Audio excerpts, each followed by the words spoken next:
The chamber was massive, carved from ancient stone that predated most civilizations in the galaxy. 17 species had representatives here, seated in a circle that symbolized equality. But today, equality felt like a lie. Ambassador Elena Vasquez sat in the human section, her hands folded calmly on the table before her. She had been listening for 6 hours, 6 long hours of accusations, complaints, and barely concealed threats. Her translator device whispered alien words into her ear, converting them into something she could understand. The tone needed no translation.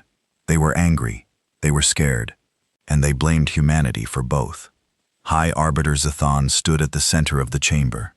He was Karine, a species that looked like someone had crossed a bear with a lizard and given it 4 arms. His scales gleamed under the lights, dark green with hints of gold. When he spoke, his voice rumbled like thunder. For 40 years, we welcomed humanity into the Concorded, Zeon said. His 4 hands gestured broadly, encompassing the entire assembly. We shared our technology. We opened trade routes. We treated them as equals, despite their youth. And how have they repaid our trust? He paused for effect. Elena kept her expression neutral. She had heard this speech 3 times already today, with minor variations. They expand without restraint, Zathon continued. 53 systems now fly human flags. They colonize worlds at a rate that alarms us all. But that is not the true problem. The true problem is what they do to our people. A murmur ran through the chamber. Representatives from a dozen species nodded agreement. They steal our citizens, the Vin delegate hissed. The Vin looked like walking mantises, tall and thin with compound eyes that glittered. Millions of my people have immigrated to human worlds. They abandoned their duties, their families, their culture. Mine as well, added a Hylian. The Hylians were squat and powerful, built like walking boulders. Our youth see human entertainment, human freedom, human opportunity, and they forget their heritage. It is cultural poison. Zethan raised one hand for silence. We have tried to address this through diplomatic channels. The humans smile and promise nothing. They say their borders are open to all who wish to come. They say they cannot stop people from choosing freedom. He spat the last word like a curse. But we know the truth. They seduce our populations. They undermine our societies. They wage war without firing a shot. Elena watched him carefully. Zathon was not stupid. Neither were the other delegates. They had identified a real problem, even if they misunderstood its cause. Human worlds were attracting immigrants in massive numbers. 6 species had lost more than 10% of their populations to human colonies in the last decade. They had lost nearly 20%. We cannot allow this to continue, Zekshan said flatly. Therefore, the Concorded presents humanity with 3 options. Choose wisely, Ambassador Vasquez, for your species' future depends on it. Elena stood. She was tall for a human woman, but short compared to most species here. That had never bothered her. She had learned long ago that presence was not about size. I am listening, High Arbiter, she said calmly. Zethan's eyes fixed on her. Option 1. Humanity ceases all expansion beyond your current borders. No new colonies. No new systems. You have enough. Option 2. He continued. Humanity submits to Concorded oversight. Every colony, every ship, every diplomatic mission will be monitored. You will not act without our approval. Option 3. And here his voice dropped to a growl. Humanity faces collective military action. We will force compliance if you will not give it freely. The chamber fell silent. Every eye turned to Elena. This was the moment. This was when humanity would bow to pressure or face the might of 17 species united against them. Elena took a breath. She thought about Earth green and blue and beautiful. She thought about the colonies, each one a testament to human courage and adaptability. She thought about the Vin families running restaurants on Mars, the Hylian engineers working in Luna's shipyards, the Carthene traders who had made fortunes in human space because humans judged them by their work, not their species. I reject all 3 options, she said clearly. Shock rippled through the chamber. Zon's scales flared, a sign of extreme agitation. You cannot reject, he began. Instead, Elena continued, her voice cutting through the noise. I extend an invitation. All species of the concorded are welcome to establish populations on human worlds. Come to our colonies. Come to Earth. See how we live. Judge us not by your fears, but by direct observation. We will open our borders completely. No restrictions, no quotas, no limits. Send observers, send families, send anyone you wish. Let them live among us. Let them work with us. Let them see for themselves whether your accusations are true. The chamber erupted. Delegates shouted over each other. Some called her insane. Others demanded clarification. A few Elena noticed looked thoughtful. Zethon roared for silence. It took several minutes to restore order. "This is a trick," he said flatly. "No trick," Elena replied. "You fear what we will do to you in the darkness of space in systems you cannot monitor. So remove the darkness. Come into our worlds. Live beside us. Document everything you see. If you find evidence of the crimes you accuse us of, present it to this assembly. We will answer for it. And if we find nothing," asked a Rain delegate quietly. Elena smiled. "Then perhaps you will have to ask yourselves why your people choose to stay." The debate lasted 3 more hours. Hardliners demanded war immediately. Moderates urged caution. The younger species, those who had joined the concorded after humanity, mostly stayed silent. They had less to lose from human expansion. In the end, Zethon's faction won. They would accept humanity's invitation, but not as guests, as investigators, as prosecutors, gathering evidence for the trial to come. "We will send observers to every major human world," Zethon announced, millions of them. "They will have diplomatic immunity. They will have full access to public spaces, markets, schools, government proceedings. They will document everything. And when we have gathered sufficient evidence of your manipulation, your cultural imperialism, your violation of concorded principles, we will return. And then, Ambassador Vasquez, there will be war." Elena nodded slowly. "We accept your terms. Send as many observers as you wish. They will be welcomed." The session adjourned. Elena made her way out of the chamber, trailed by her security detail and staff. Her deputy, Marcus Chen, caught up with her in the corridor. "That was risky," he said quietly. Marcus was a career military officer, seconded to the diplomatic corps. He had the scars to prove his combat experience. "I know," Elena admitted. "They are going to send hundreds of millions of aliens into our space. Some will be spies, some will be saboteurs. All of them will be looking for reasons to destroy us. I know that too." "Then why?" Elena stopped walking and turned to face him. Around them, the corridor buzzed with activity as delegates from various species hurried to their transports. "Marcus, do you remember your history? What happened when the Soviet Union sealed its borders and told its people that the West was evil and decadent? Some people believed it, others didn't. And what happened when the Berlin Wall came down? When people could see both sides?" Marcus was quiet for a moment. "The Soviet system collapsed within 2 years." "Exactly. Not because of military action, not because of sabotage. Because once people could compare, they chose the system that gave them better lives. The concorded species are terrified of us, Marcus. Not because we are aggressive, because we are attractive. Their people want what we have: freedom, opportunity. A society that judges you by your abilities, not your birth or species. So, you're gambling that once they see our worlds up close, they will not want to destroy them." "Not just that," Elena said softly. "I am gambling that they will want to protect them. Come on, we have a lot of work to do. Earth needs to know what's coming." 6 weeks later, the first wave arrived. 50 million Carthan, proud and suspicious. 30 million Vin, intellectual and analytical. 80 million Helians, practical and skeptical. And representatives from all 14 other species, each bringing their own prejudices and preconceptions. They spread across human space like a flood. Every major colony received thousands. Some received millions. They came with recording devices, legal documentation, and absolute certainty that they would find evidence of human crimes. Humanity welcomed them. On Mars, the colonial government set up integration centers. They offered housing assistance, job placement, language courses. The arriving Carthan observers were confused. They had expected hostility, or at least bureaucratic obstacles. Instead, they got efficiency and genuine helpfulness. On Proxima Centauri IV, the city of New Havana prepared for an influx of 2 million observers. The mayor, a woman named Rodriguez, gave a speech to the city.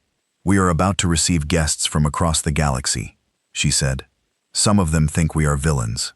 Some of them think we have brainwashed their citizens. They are wrong, but we will not convince them with arguments. We will convince them with actions. Treat them with respect. Show them who we are. The truth will speak for itself." The observers arrived and dispersed into the population. They rented apartments. They took jobs. They observed. And what they observed confused them. A Carthene military intelligence officer named Corvin was assigned to New Havana. He had expected his cover to be difficult to maintain. Instead, he was assigned a cultural liaison immediately upon arrival. Her name was Maria Santos. She was cheerful, helpful, and completely open. "Welcome to New Havana," Maria said, shaking his hand in the human gesture of greeting. "I am here to help you adjust to life on Proxima 4. Do you have housing arranged?" "I know. I thought I would find something." "No problem. I have a list of available apartments in several neighborhoods. What is your price range? Do you prefer urban or suburban? Close to the spaceport or near the parks?" Corin stared at her. This was not how infiltration was supposed to work. Over the next week, Maria helped him find an apartment in a mixed neighborhood. She introduced him to his neighbors, 2 human families, a Rain mathematician, and a Hecelian artist. She gave him information about public transportation, local markets, and community events. "There is a neighborhood cookout this weekend," Maria said. "You should come. Good food, good people. It is how we get to know each other here." "I will consider it," Corin said cautiously. He attended, planning to observe human tribal gatherings for his intelligence reports. What he found was nothing like what he had expected. Humans pressed food into his hands. Grilled meat prepared to be compatible with Carthene digestion. They asked about his homeworld. They wanted to know about Carthene music, family structure, religious practices. The questions were not interrogations. They were genuine curiosity. A human child no more than 6 years old stared up at him with wide eyes. "You are really tall," the child said. "Can you reach the top shelf?" Her mother apologized quickly. "Sorry." She is very direct. But Corvin found himself smiling, an expression his species rarely used. "Yes, I can reach high places. It is useful." "Cool," the child said, and ran off to play. Corvin watched her go, something strange twisting in his chest. On his homeworld, children were taught to fear other species. Here, this child saw him as just another neighbor. Interesting, but not threatening. He filed his first report that night. It was supposed to document human manipulation tactics. Instead, he found himself writing, "The humans appear to genuinely welcome integration. Methods of manipulation unclear. Will continue observation." Across human space, millions of observers filed similar reports. They described openness, friendliness, and unsettling hospitality. They searched for the trick, the hidden agenda, the manipulation. They could not find it, because it did not exist in the way they imagined on Earth.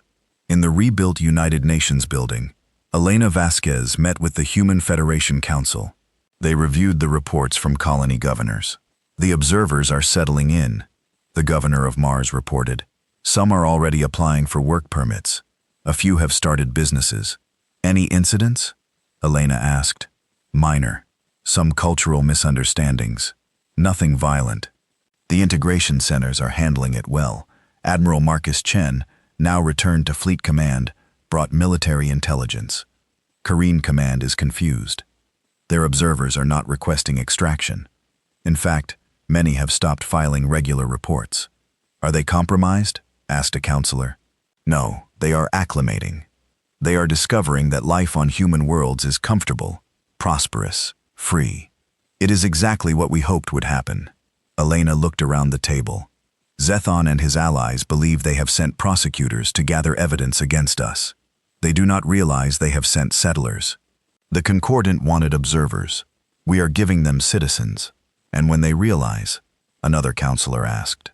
Then Elena said quietly, "They will face a choice.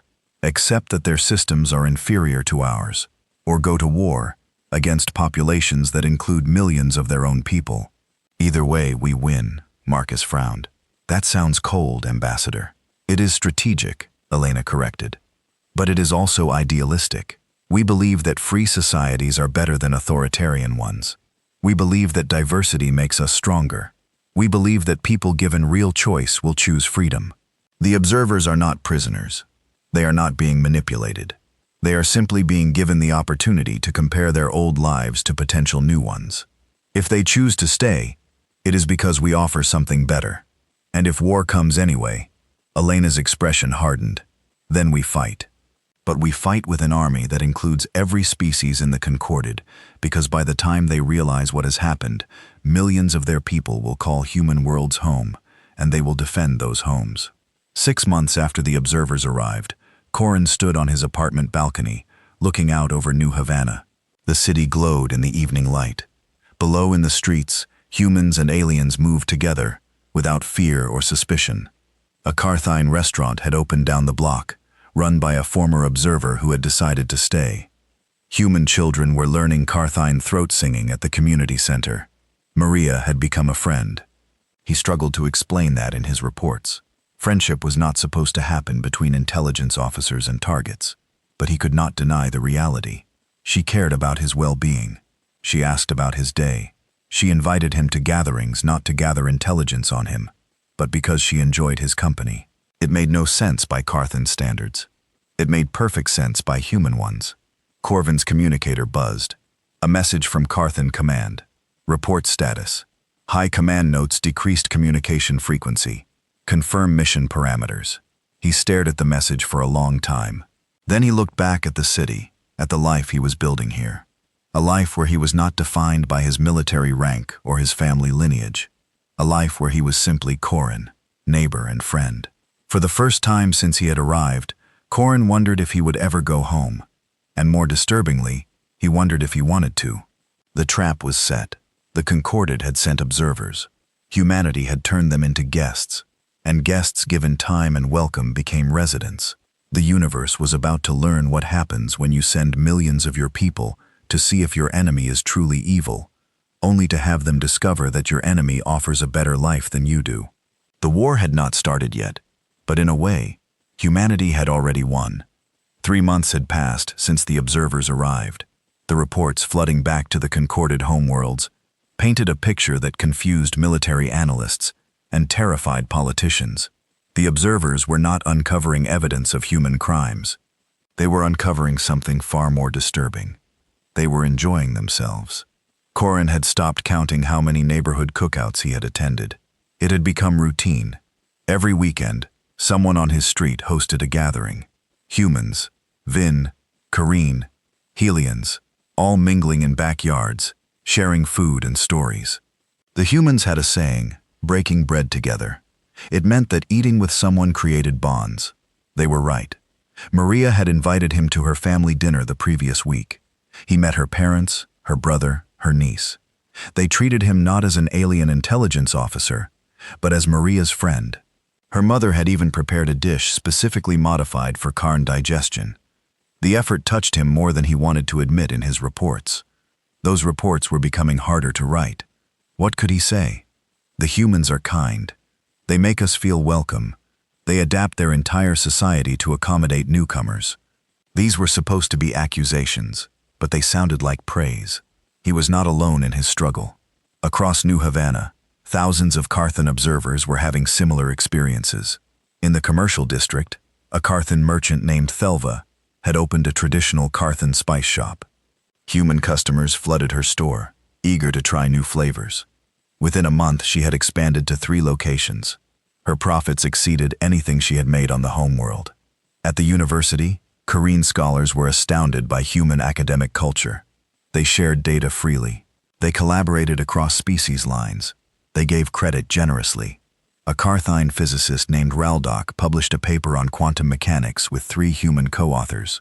On the homeworld, such collaboration would have been impossible. Here it was encouraged. In the Colonial Defense Force, Carthine military observers found themselves training alongside human soldiers. The humans did not treat them as inferiors or potential enemies. They treated them as fellow professionals. They asked for advice on tactics. They incorporated Carthene combat styles into their training. They promoted based on skill, not species. One evening, Corin sat in a cafe with Maria and two other neighbors, a human named James and a Vin named Clickett. The cafe was crowded, filled with the buzz of conversation in a dozen languages. Translation devices were everywhere, but people were also learning each other's languages naturally. "I do not understand you people," Corin said, sipping a drink that tasted like Carthene ale, but was made from earth plants. "What do you mean?" Maria asked, smiling. "You make everything look easy. Integration, cooperation, harmony. It is not supposed to be this simple," James laughed. He was an engineer, practical and direct. "It is not simple. It is hard work. But we believe it is worth it." "Why?" Corin pressed. "Your species fought terrible wars among yourselves. Your history is full of hatred and violence. How did you learn to accept differences?" Maria's smile faded slightly. "We learned because we had to. We nearly destroyed ourselves fighting over differences. Race, religion, nationality, ideology. We built weapons that could end all life on Earth, and we came very close to using them. What stopped you?" "Fear," James said quietly, "and hope. We were terrified of extinction, and we hoped that we could be better. So we made a choice. We decided that cooperation was stronger than conflict, that diversity was better than uniformity, that judging people as individuals was wiser than judging them by their group." Clickett, who had been silent until now, spoke in the clicking, whistling language of the Vin. The translator rendered it into words. "My people believe in intellectual purity. We think mixing ideas dilutes truth. But I have learned more in 3 months on this world than in 10 years on Vin Prime. The humans are right. Different perspectives create better understanding." Coran looked at his companions. 3 species sharing drinks and conversation, as naturally as breathing. This was what terrified the Concordant. Not human military might. Not human technology. This, the simple, undeniable fact that humans made other species want to join them. His communicator buzzed. Another message from Carthene Command. They were becoming more insistent. "Report detailed findings. High Command requires evidence of manipulation tactics. Your recent reports lack specificity." Corin excused himself and stepped outside. The night air was cool. Above 3 moons hung in the sky. This was not his home world. This was not where he had been born.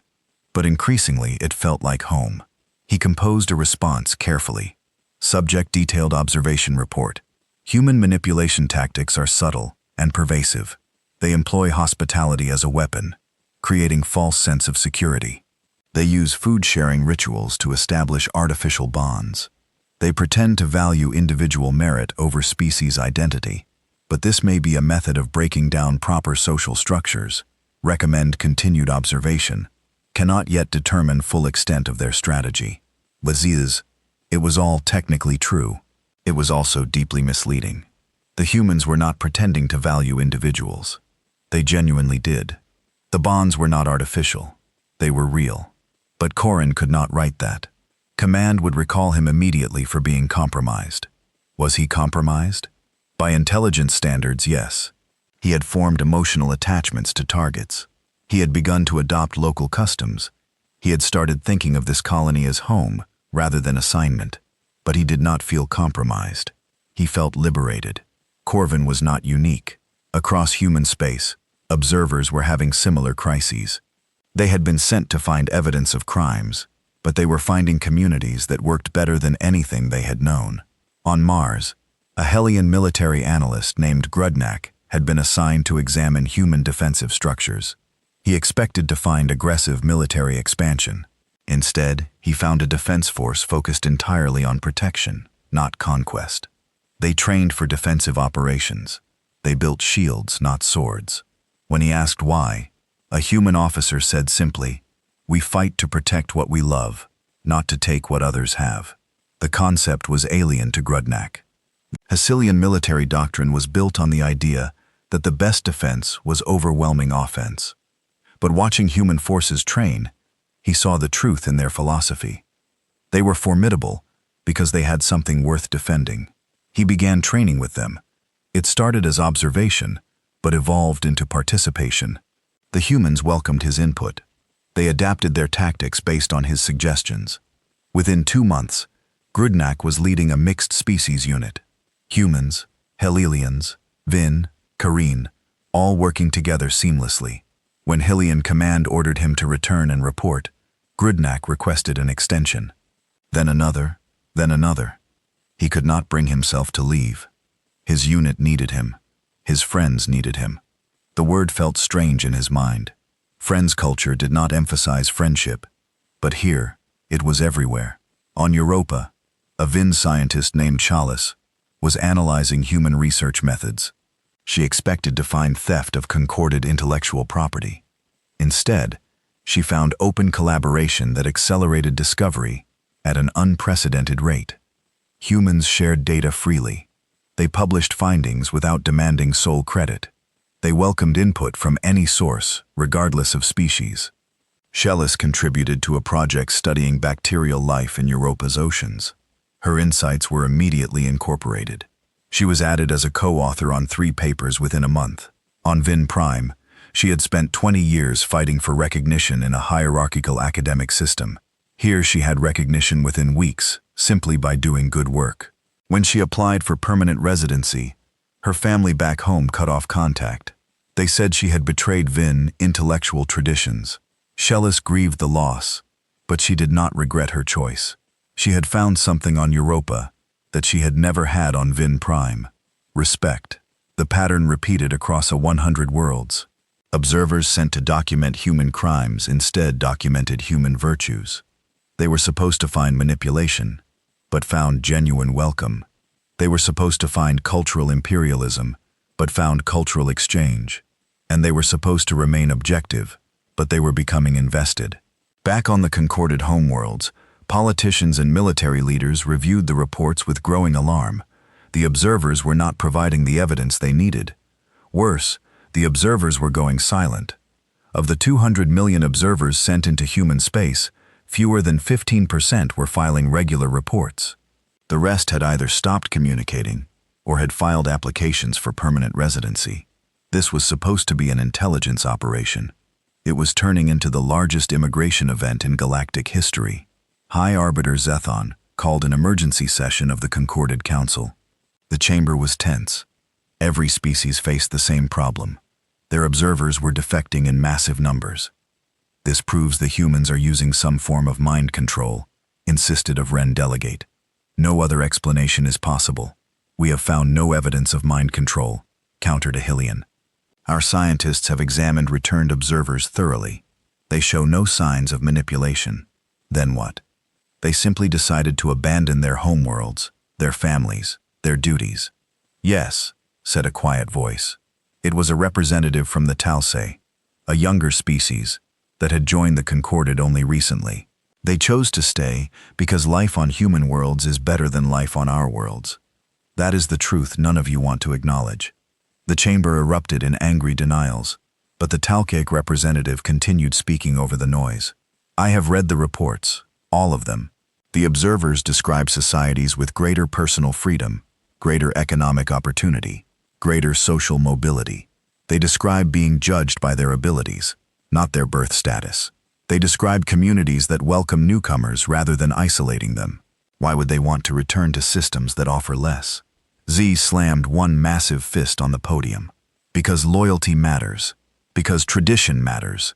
Because we cannot allow one upstart species to undermine thousands of years of civilization.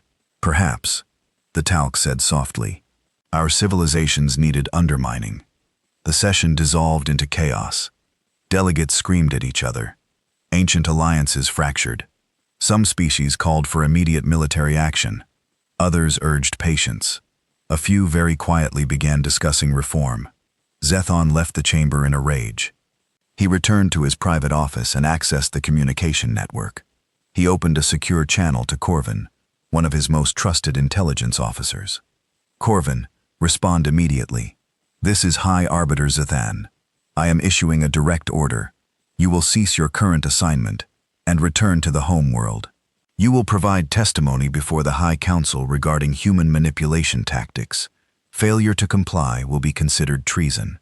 The message sent. Zathan waited. Hours passed. No response came.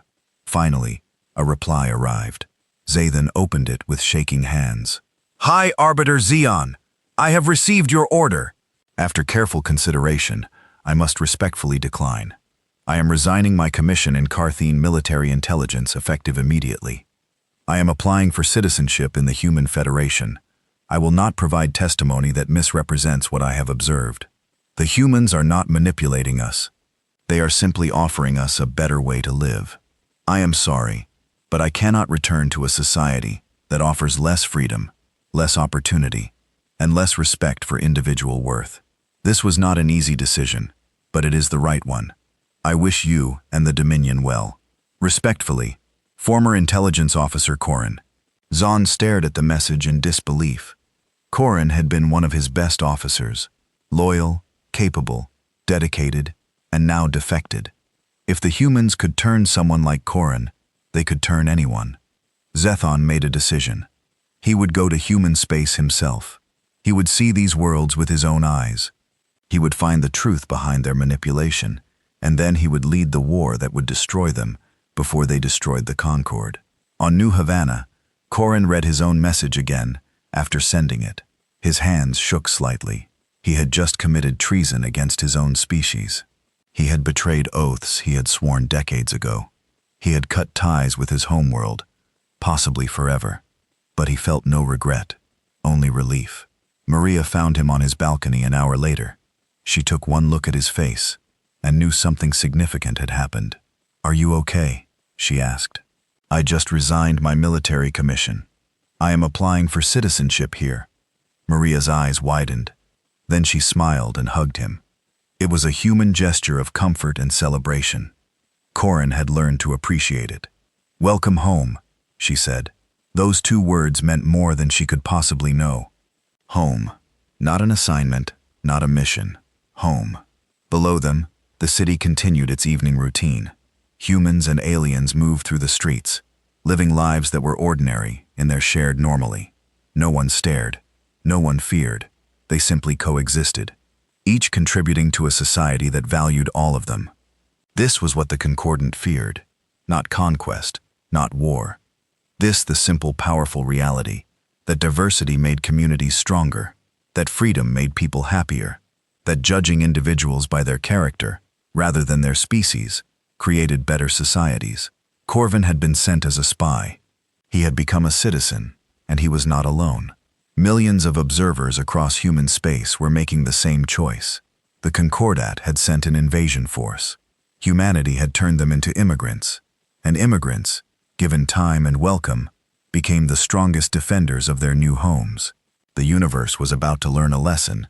You cannot defeat an idea by observing it. You can only prove it right.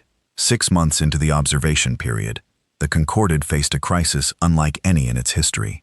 The numbers were undeniable and terrifying. Of the 200 million observers sent to human space, only 30 million were still filing regular reports. 50 million had formally applied for permanent residency in human territories. The remaining 120 million were simply living their lives on human worlds, neither reporting nor requesting extraction. High Arbiter Zethon stood before a galaxy map in his private chambers. Red dots marked human colonies. Blue dots marked concordant worlds. For thousands of years, the blue had dominated. Now red was spreading like blood in water. But the true threat was not the red dots themselves. It was what they represented. Each human colony now hosted populations from multiple concorded species. They were no longer purely human worlds. They were something new, something the Concorded had no name for. Zethon made a decision. He would visit human space personally. He would bring a team of investigators. He would find the secret behind human manipulation, and he would use that knowledge to finally justify the war his people demanded. The human response to his visit request came within hours. Ambassador Elena Vasquez herself extended the invitation. No restrictions, no limitations. He could visit any colony, interview any resident, examine any facility. They would provide transportation, translation, and complete access. It was, Zakan thought grimly, exactly what he would have done if he were hiding nothing, which made it either genuine openness or exceptionally sophisticated deception. 3 weeks later, Zethan's ship arrived at New Havana. The colonial government greeted him with full ceremony, but without military presence. The mayor, a human woman named Rodriguez, welcomed him personally. "Hi, Arbiters Thon. Welcome to New Havana. We are honored by your visit. I hope you will find your stay enlightening. I intend to find it revealing," Zethan replied coldly. Rodriguez smiled as if he had said something pleasant. "Of course. I have arranged accommodations for you and your team. You have full diplomatic immunity and unrestricted access to all public spaces. If you need access to non-public areas, simply request it through my office. We will accommodate you whenever possible." Over the next week, Zethan conducted his investigation with military precision. He interviewed defectors. He examined economic records. He attended public meetings. He observed schools. He visited markets, factories, residential areas, and government buildings. What he found disturbed him deeply. The defectors were not being held against their will. They were living freely, working jobs they had chosen, raising families in communities they had selected. When he questioned them, they answered honestly without fear or hesitation. A Carthene merchant told him, "I make more profit here in 1 month than I made in a year on the homeworld. The humans judge my products by their quality, not by my species. Competition is fair. Regulations are clear. I have expanded my business 3 times. A Vin scientist said, "I have published more research here in 6 months than in 20 years on Vin Prime." The humans share data freely. They collaborate without demanding ownership. Merit determines recognition, not political connections. Why would I return to a system that limited my work?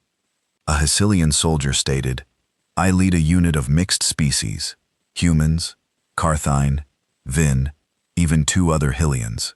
We train together. We respect each other's strengths. They promoted me because I was good at my job, not because of my family lineage. The human military values competence over pedigree." The testimonies followed the same pattern. Better economic opportunity, greater personal freedom, merit-based advancement, societies that welcome difference rather than fearing it. Zakan interviewed a human psychologist, trying to understand the mechanism. How do you do it? How do you make them want to stay? The psychologist, a woman named Dr. Chen, looked confused by the question. "We do not make them do anything.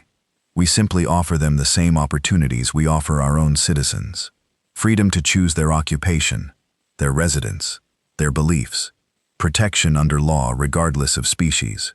A society that judges individuals by their actions, not their biology. Most beings given the choice prefer freedom over control. But you must do something. Use some technique. The numbers are too large to be natural." Dr. Chen shook her head. "Hi, Arbiter. I think you are looking for a conspiracy where there is only a simple truth. People move toward opportunity and away from restriction. Human worlds offer more opportunity and less restriction than concorded worlds. That is not manipulation. That is just reality." Seek wanted to argue, but the evidence surrounded him. He walked through streets where humans and aliens mixed without tension. He watched children of different species play together without supervision or conflict. He saw businesses run by aliens thriving alongside human enterprises. He observed community councils where representatives of 5 species debated policy without violence or domination. It was everything the Concord had claimed to be but never achieved.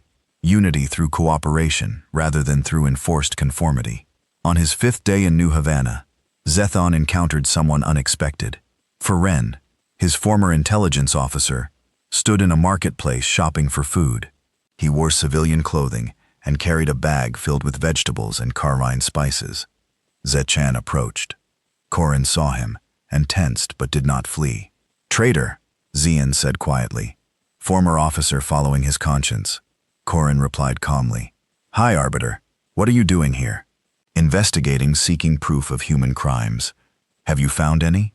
Zethan was silent. "You will not find what you are looking for," Corvin said, "because it does not exist. The humans are not manipulating us. They are simply offering us better lives. That is not a crime. It is a gift. A gift that destroys our societies. Do you know how many Carthine have defected now? Over 40 million. Nearly 10% of our population. Our economy is collapsing. Our military is understaffed. Our culture is dying. Our culture was already dying, Corvin said fiercely. It died the moment it became more important to maintain hierarchy than to promote excellence. It died when we decided that tradition mattered more than progress. It died when we taught our young to fear difference rather than embrace it. The humans did not kill our culture. They simply offered an alternative, and millions of us chose it. A human woman approached, Maria. She carried her own shopping bag. She smiled at Corvin, then noticed Zethon, and her smile became more cautious. "Everything okay?" she asked Corvin. "Yes, Maria. This is High Arbiter Zeon, my former commander." "Hi, Arbiter. This is Maria Santos, my friend." Maria extended her hand in the human greeting. "Welcome to New Havana, High Arbiter. I hope you are enjoying your visit." Zakathan looked at her hand but did not take it. Maria withdrew it without offense. "I am investigating crimes against the Concordat," Zakathan said. "Then you have a difficult task ahead," Maria replied pleasantly. "Because there are no crimes here, only people living their lives. Would you like to join us for dinner? Corin and I are cooking tonight. You could see how we live. It might inform your investigation." The invitation was absurd. He was High Arbiter of the Carthan Dominion. He did not have dinner with traitors and the humans who corrupted them, but he was also an intelligence officer at heart. And this was an opportunity to observe the enemy in their natural environment. "I accept," he said. That evening, Zethon sat in Maria's apartment, modest but comfortable, and ate food prepared by a human and a Karin working together in a kitchen. Two other neighbors joined them, James, a human engineer, and Click Tedet, a Wren mathematician.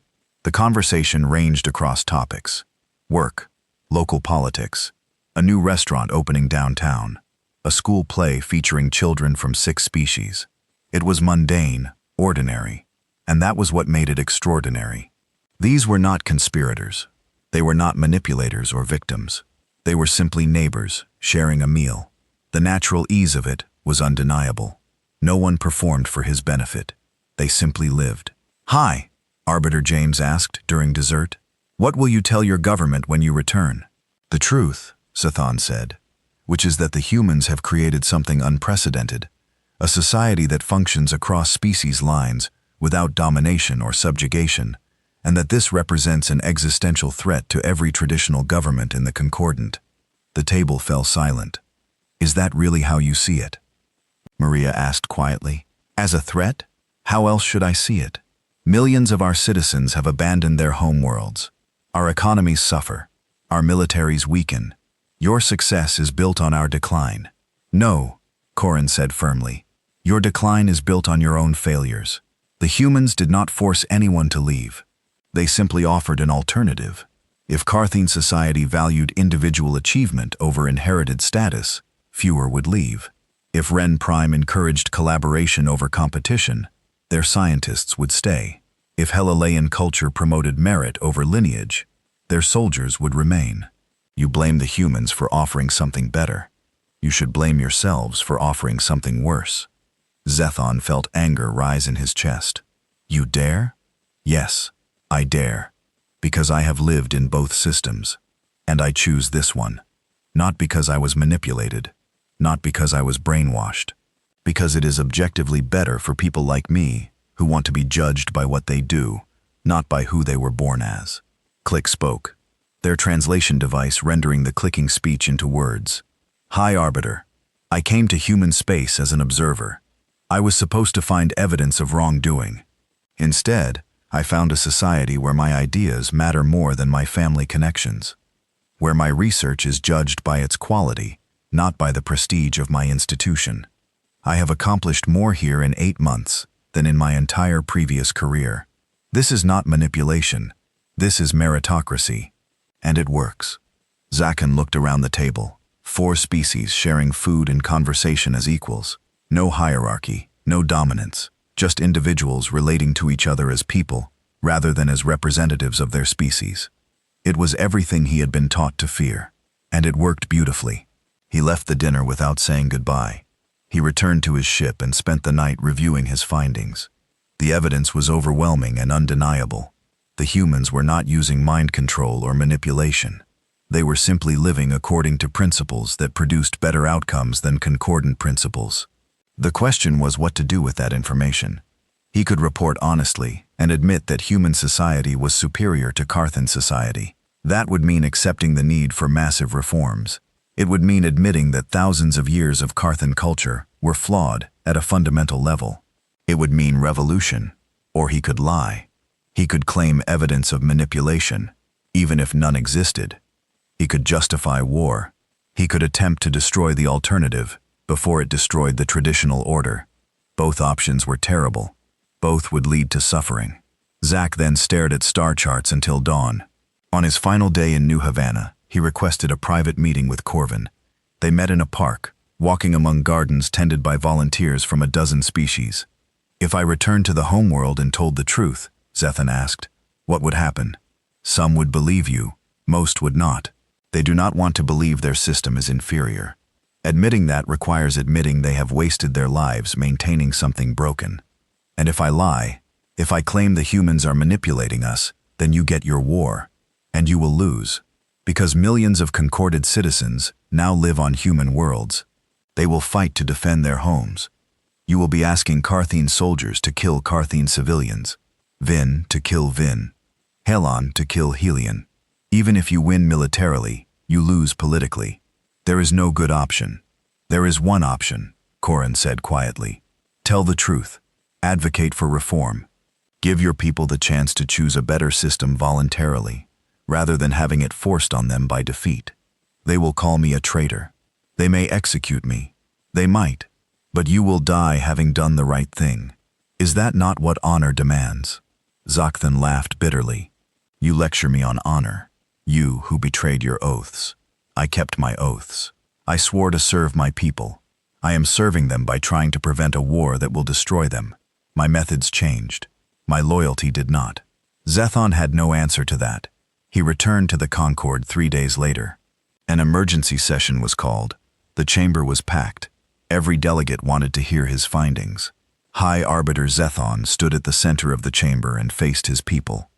The moment of decision had come. He could lie and get his war, or he could tell the truth and try to save his civilization. He thought of Corin and Maria sharing a kitchen, of Clicked pursuing research freely, of children playing without knowing their species were supposed to hate each other, of communities that actually worked. He took a breath and began to speak. High Arbiter Zan stood before the concorded assembly and told the truth. He described what he had seen in human space, the prosperity, the freedom, the genuine welcome. He admitted that he found no evidence of manipulation or mind control. He stated clearly that human society functioned better than Kareen society, in measurable ways. The chamber erupted in fury. "Traitor," screamed a delegate. "The humans have corrupted you. He has been compromised," shouted another. "His testimony is worthless." Zakthon raised his 4 hands for silence. "I know you do not want to hear this. I did not want to believe it myself. But denying reality does not change it. Our people are leaving because we offer them less than the humans do. We can respond to this threat in 3 ways. We can reform our society to compete with human standards. We can accept our decline gracefully, or we can go to war and force our people to remain in a system they have rejected. Then war it is," declared war leader Krathos of the Carthan military. "We cannot allow one species to destroy thousands of years of civilization." The vote was swift and decisive. 7 species led by the Carthan Dominion voted for military action. 4 species abstained. 6 species voted against, but they were outvoted. The Concordat was going to war. Zethon had failed. He had told the truth, and it changed nothing. The hardliners had already made their decision. They would rather fight than reform. Within days, military mobilization began.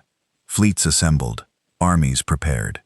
Intelligence estimated that the combined concorded forces numbered over 15,000 warships and 3 million soldiers. Humanity had perhaps 4,000 ships and 800,000 soldiers spread across 53 systems. The numbers favored the Concorded significantly, but the Concorded planners had made one critical miscalculation. They assumed the Itasima aliens living on human worlds would remain neutral or evacuate before fighting began. They were wrong. On New Havana, Karan attended an emergency town hall meeting. The colonial governor stood before 3,000 residents, humans and aliens mixed throughout the crowd. By now, you have all heard the news. Governor Rodriguez said, "The Concordant has voted for military action. They intend to attack human colonies within the next 30 days. Every resident has the right to evacuate. We will provide transportation for anyone who wishes to leave. No questions asked. No penalties imposed." She paused, looking across the crowd. "But I must also tell you that if you choose to stay, we will be organizing defense forces. Every able resident, regardless of species, will be asked to contribute. Some will fight, others will support logistics, medical care, emergency services. We do not want war, but if war comes, we will defend our homes." A Carthan voice called out from the crowd. It was Thelva, the merchant who had expanded her spice business to 3 locations. "Governor, you said our homes. Did you mean human homes or all our homes?" Rodriguez smiled. "I meant what I said. This colony is home to 8 million people. 2 million of them are not human, but they are all residents. They all contribute. They all belong. So yes, I mean all our homes. Then I will fight," Thelva said. "I will not allow anyone to destroy what I have built here." Another voice. "Vin, this time I came as an observer. I stayed as a citizen. If the Concorded attacks, they attack my home. I will defend it." A Hellion stood, massive and powerful. "I serve in the Colonial Defense Force already. My oath was to protect this colony and all its people. That oath does not change, because my birth species has gone mad." One by one, voices rose. Carthene, Vin, Helion, and others. Not all chose to fight. Some chose evacuation, but thousands chose to stay and defend. Corin stood and caught the governor's eye. "I will fight and I will command if you need me. I know Carthene military tactics better than any human. Use my knowledge." Rodriguez nodded. "Report to Colonial Defense Headquarters tomorrow. We are going to need every advantage we can get." Across human space, the scene repeated. Millions of aliens faced a choice. Most chose to stay. Some because they had built lives they refused to abandon. Others because they believed in the principles human society represented. Still others because they were angry at being forced to choose between their birth species and their chosen homes. The Concorded had not anticipated this. They had assumed loyalty to species would override loyalty to place. They were learning that loyalty is not inherited, it is earned. 3 weeks later, the Carthine Dominion fleet arrived at New Havana. 63 warships against New Havana's 12 defenders. War leader Krathos commanded the fleet personally. He had expected this to be simple. Destroy the colonial defense forces, occupy the colony, extract Carthene citizens, and establish Concord control. His communication officer received a signal from the defense fleet. "War leader, we have an incoming transmission from the human forces. Ignore it. They will only beg for mercy." "Sir, the transmission is in Carthene. It uses military protocols." Krakos frowned. "Put it through." The voice that filled his command center was familiar and shocking. "War leader Krathos, this is Commander Corvin, Colonial Defense Force of New Havana. I hereby warn you that you are approaching a populated colony containing 42,000 Carthan citizens. If you attack, you will be firing on your own people." Kos felt rage and disbelief mix in his chest. "Corvin, the intelligence officer. Former intelligence officer, current defender of my home. War leader, I know you. I served under you for 7 years. You are a soldier of honor. Think carefully about what you are about to do. There are children on this colony. Kareen children, families, civilians. They have built lives here. Will you destroy them to make a political point? They are traitors who abandoned their oaths. They are citizens who chose a better life. That is not treason. That is freedom. War leader, I am begging you, do not do this. Call for negotiations. Find a peaceful solution. Do not start a war that will kill thousands of your own people. Krakos terminated the connection. All ships, prepare to attack. We will destroy the defense fleet first. then establish orbital control. His tactical officer hesitated. War leader, 3 of our captains are requesting clarification. They have family members on the colony surface. They are uncomfortable with the attack orders. Discomfort is irrelevant. All ships will follow orders or face court-martial. The fleet advanced. New Havana's defenders moved to intercept. The battle was brief and brutal. Human ships used unconventional tactics, learned partially from Corrin's knowledge of Carthan doctrine. They knew how the Carthan fleet would move, because Corvin had trained them in those patterns. The defenders lost 4 ships. The Carthan lost 7, but the real damage was not military. During the battle, 3 Carcine ships refused direct orders to fire on the colony. Their captain stated clearly that they would not attack a settlement housing their own families. The 3 ships broke formation and withdrew to neutral space. Kathos was forced to retreat and regroup. He had lost ships, but worse, he had lost cohesion. His fleet was fracturing that night. Transmissions flooded Carthene homeworld networks. Footage from the battle. Helmet camera views from human soldiers fighting alongside Carthene defenders. Interviews with Carthine civilians on New Havana, crying as they described hiding in shelters while their birth species attacked their chosen home.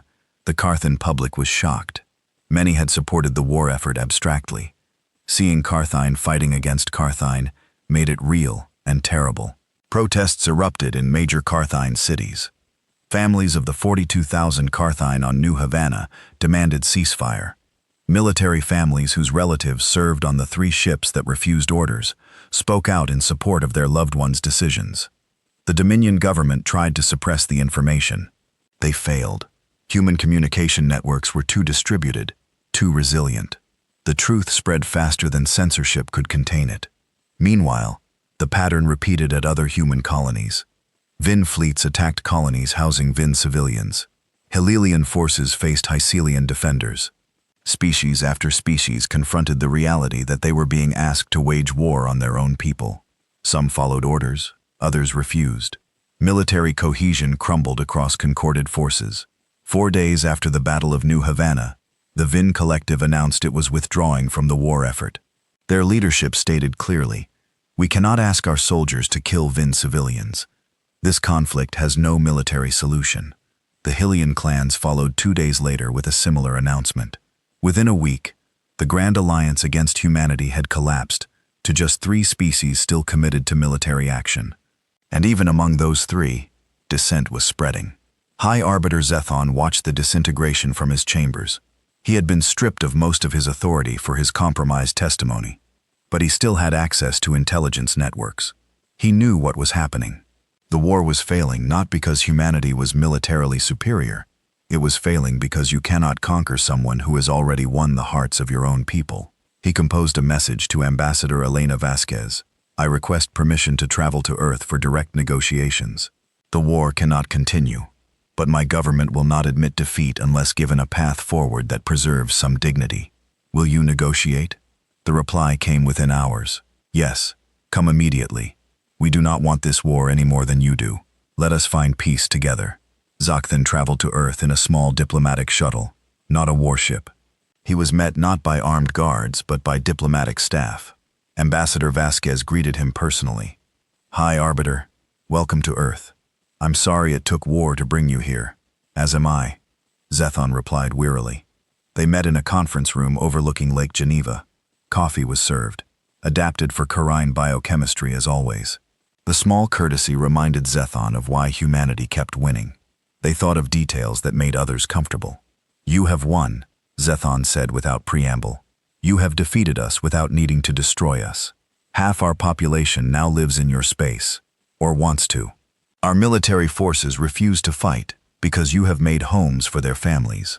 Your victory is complete. What terms do you demand?" Vasquez sat down her coffee cup. "Hi, Arbiter. We demand nothing. We never wanted conquest. We wanted to prove that free societies work better than rigid ones. We have proven that. What happens next is up to you. Do not toy with me. You have leverage. Use it. I am not toying with you. I am being honest. We do not want subject species. We do not want an empire. We want a galaxy where different peoples can cooperate based on mutual respect and shared values.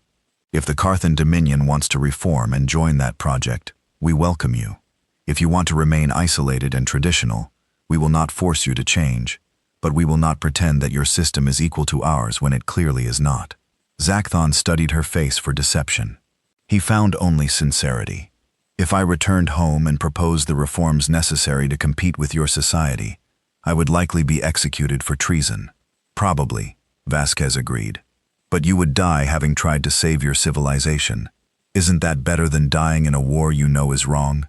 You ask me to sacrifice myself for a cause that may fail. I ask you to lead. That is what leaders do. They take risks for their people's benefit. Zakhthan was silent for a long moment.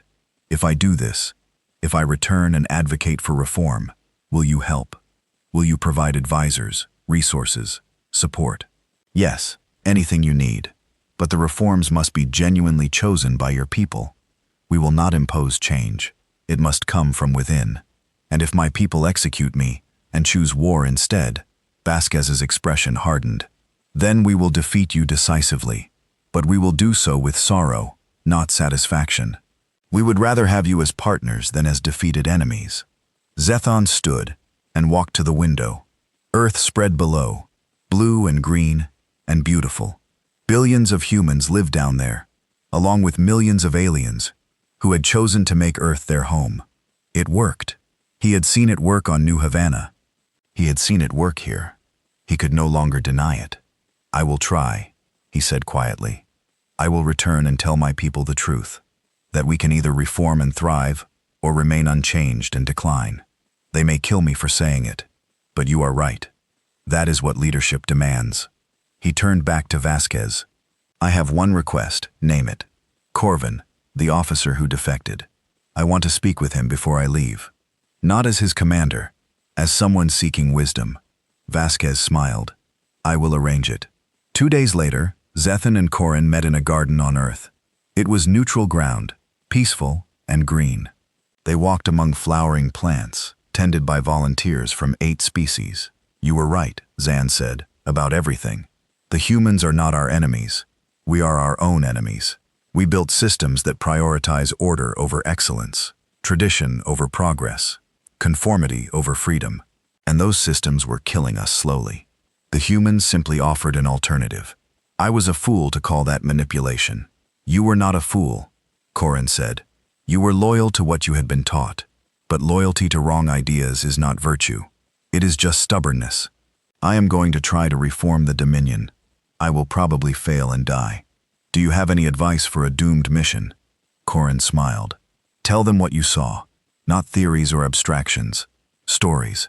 Tell them about Maria teaching me to cook, about ClickAt publishing groundbreaking research, about children playing together without knowing they were supposed to hate each other. Tell them about communities that work because they are built on respect, not fear. People respond to stories more than to arguments, and if they do not listen, then at least you tried. That matters, High Arbiter. It matters more than you know. They parted with a Karine gesture of respect. Zethon boarded his shuttle and returned to the homeworld. 3 weeks later, he stood before the High Council and spoke for 6 hours. He told stories. He showed footage. He presented evidence. He argued passionately for reform. The council voted. The result was narrow but clear. They would not execute him. They would not reform immediately, but they would declare ceasefire and begin discussions about gradual change. It was not victory, but it was not defeat either. It was a beginning, and sometimes that is enough. 2 years had changed the galaxy beyond recognition. The Concorded existed only as a historical artifact. In its place stood the Federated Systems, a loose alliance built on voluntary cooperation rather than enforced hierarchy. 12 species had joined fully. 5 more were in the process of membership negotiations. 3 remained isolated, refusing contact, watching nervously as their neighbors transformed. The Carthan Dominion was now the Carthan Republic. High Arbiter Zeon, somehow still alive despite 2 assassination attempts, served as First Minister. His approval rating fluctuated between 40 and 60%, depending on which reforms were being implemented. He had aged visibly in 2 years.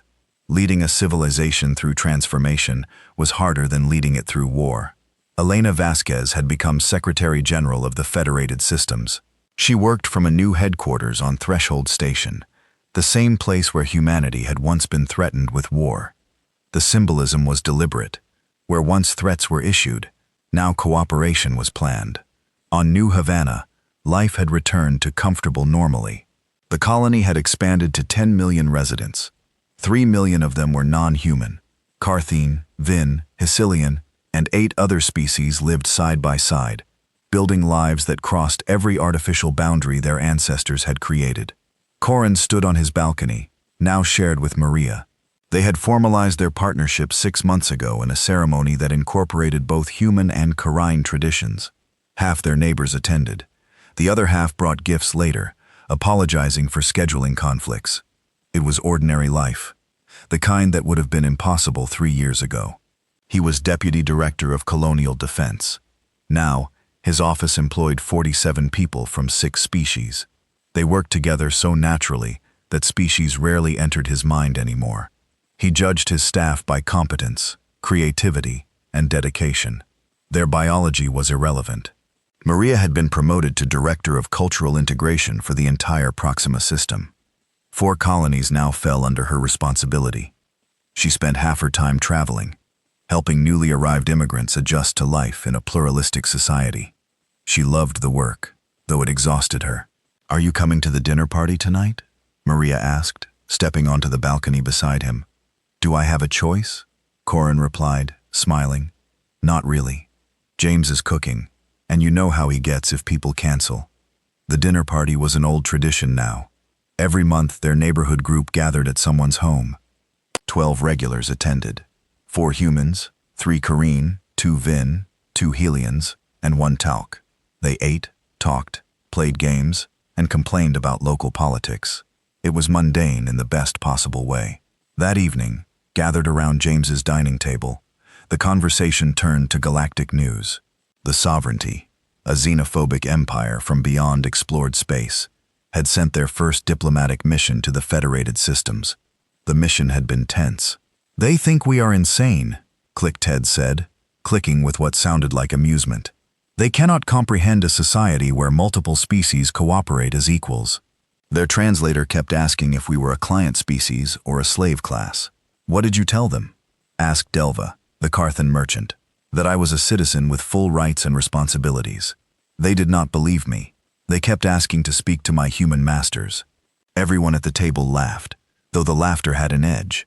The Sovereignty represented the old way of thinking, hierarchical, rigid, species-centric. They saw the Federated Systems as unnatural and threatening. "Do you think they will attack?" Maria asked. James shook his head. "They will threaten, but they will not attack immediately. They are doing what the Concorded did. They are sending observers to see if our society is real or a deception. We know how that ends, unless they learn from history," Corvin cautioned. The Concorded sent observers who were allowed to integrate freely. The Sovereignty might keep their observers isolated, prevent them from experiencing our culture directly. Then they will learn nothing. Maria said, "You cannot understand cooperation by remaining separate. They have to experience it to believe it." The conversation moved on to lighter topics. Sports, a new restaurant, a scandal involving a city councilor and misused funds. The ordinary concerns of people living ordinary lives in an extraordinary time. Later, as Corin and Maria walked home through streets lit by 3 moons, she asked him a question that had been on her mind. "Do you ever regret it? Leaving the Dominion, your career, your family?" Corin considered carefully. "I regret the pain it caused my family. My parents stopped speaking to me. My siblings think I betrayed them. That hurts. But do I regret the choice itself? No. I am happier here than I ever was there. I am more myself. I am valued for what I contribute, not for my lineage. I have you. I have friends. I have work that matters. I miss what I lost, but I do not regret gaining what I have." Maria squeezed his hand. It was a simple gesture, but it meant everything. Across the galaxy, similar conversations were happening. Millions of former Concorded citizens had made the same choice Corin had. They lived with the consequences. Estranged families, lost connections, cultural dislocation. But most would make the same choice again. Meanwhile, on the Carthan homeworld, Zethon faced his own consequences. Reform was slow and painful. Every change faced opposition. Conservatives called him a traitor. Progressives called him too cautious. Extremists had tried to kill him twice. He survived only because his personal guard included both Kareen and human security officers, and the humans had excellent threat detection training. The reforms themselves were comprehensive but gradual. The hereditary class system was being dismantled over 10 years. The military was transitioning to merit-based promotion. The economy was being open to competition. Education was being reformed to encourage critical thinking rather than rote memorization. Each change created winners and losers. The winners embraced the new system. The losers plotted resistance. Zethon met with Elena Vasquez quarterly to discuss progress and request assistance. She provided technical advisors, economic experts, and diplomatic support, but she was careful never to dictate terms. The reforms had to be genuinely Carthan choices, or they would not survive. "How long until the Carthan Republic is stable?" Vasquez asked during one such meeting. "A generation," Zethon replied wearily. "Perhaps 2. Real cultural change takes time. We are rewiring assumptions that have existed for thousands of years. Some of my people understand the necessity. Others fight every step. I will not live to see the completion of this work, but perhaps my successor will. Do you have a successor in mind?" "Several, all younger than me, all educated in both Carthene and human institutions, all committed to reform.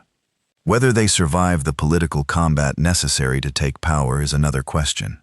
Vasquez smiled. "Democracy is messy, but it is better than the alternatives." "So, I am learning," Zethon agreed. "Slowly, painfully, but learning nonetheless." Not every species followed the Carthan path. 3 species had sealed their borders completely after the war. They expelled all humans and contaminated citizens. They banned outside media. They returned to isolationism. The federated systems respected their choice. No pressure was applied, no sanctions imposed. But the isolation was not complete. Information leaked through. Citizens who had relatives in the federated systems heard stories.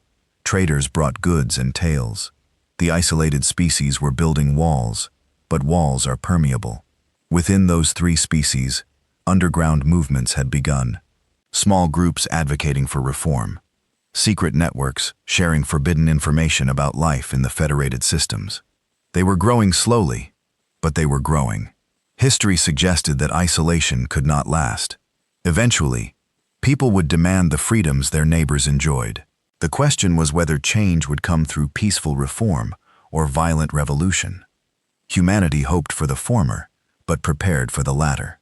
A year and a half after the failed war, a documentary filmmaker produced a comprehensive history of the transformation. It was called The Invitation. The film included interviews with key figures: Elena Vasquez, Zethon, Corvin, and dozens of ordinary citizens from multiple species. The most powerful moment came near the end. The filmmaker asked Vasquez a direct question. "When you extended the invitation to the Concordant, did you know this would happen? Was it a calculated strategy?" Vasquez laughed, and the sound was genuine. "We hoped. We did not know. You have to understand. Humanity learned something painful during our own history. We fought 2 world wars. We built weapons that could destroy all life on Earth. We came very close to using them, and we learned slowly and painfully that diversity makes society stronger, not weaker, that cooperation is more powerful than competition, that judging people as individuals rather than as members of groups creates better outcomes. So when we went to the stars and met other species, we applied those lessons not because we were trying to be clever, because that is who we had become. We invited the concordant observers, not as a trick, but as a demonstration. We wanted to show them that pluralistic societies work. We believed that exposure to that reality would matter more than any argument we could make. But you must have known they might choose to stay. We hoped they would, but we could not force it. Freedom requires genuine choice. If they stayed because they wanted to, that validated our approach. If they returned home satisfied with their own systems, we would have accepted that too. The invitation was sincere, not manipulative. but it was strategic. Vasquez paused, choosing her words carefully. It was strategic in the sense that we knew transparency was our best defense. We had nothing to hide because we had nothing to be ashamed of. But it was not manipulative. We did not trick anyone. We simply showed them who we are and let them decide if they wanted to be part of it. The filmmaker pressed further. Some critics say humanity's approach is a form of cultural imperialism, that you are destroying ancient civilizations and replacing them with human values. I understand that criticism, Vasquez replied, but I disagree with it fundamentally. We are not imposing human values. We are demonstrating universal principles: freedom, cooperation, merit, respect for individuals. These are not uniquely human concepts. They are aspirations that resonate across species lines because they produce better outcomes for everyone. If Carthian culture, or Vin culture, or Halayan culture wants to maintain traditions that conflict with these principles, they are free to do so. But they cannot complain when their citizens choose systems that offer them better lives. So you are saying the concorded species are inferior? No. I am saying their governmental systems were inferior to ours. The species themselves are equal, given equal opportunities. Kareen excel at logistics, Vin at theoretical science, Halians at engineering, humans at adaptation. Every species brings unique strengths. The question is whether societies allow those strengths to flourish. Authoritarian systems suppress potential. Free systems unleash it. That is not cultural imperialism. That is just reality. The documentary ended with footage of a primary school on Threshold Station. Children from 9 species learned together in a single classroom. They studied mathematics, literature, science, and history. They played together during breaks. They formed friendships that crossed every traditional boundary. A teacher herself of Ren was asked what she taught about the war and the transformation. I teach them what happened. That species can cooperate or compete. That fear drives conflict, and curiosity drives connection. That their parents and grandparents almost destroyed each other over differences that did not matter. And that they have the opportunity to build something better. Do they understand? They understand better than we did at their age, because they live it every day. To them, having friends from other species is normal. They do not fear difference. They celebrate it. The documentary became required viewing in schools across the federated systems. It was translated into 47 languages. Copies were smuggled into the isolated species, despite their government's attempts at suppression. 3 months after its release, protests erupted in the capital city of one of the isolated species. Citizens demanded the right to travel to federated systems worlds. The government cracked down violently. The protests spread.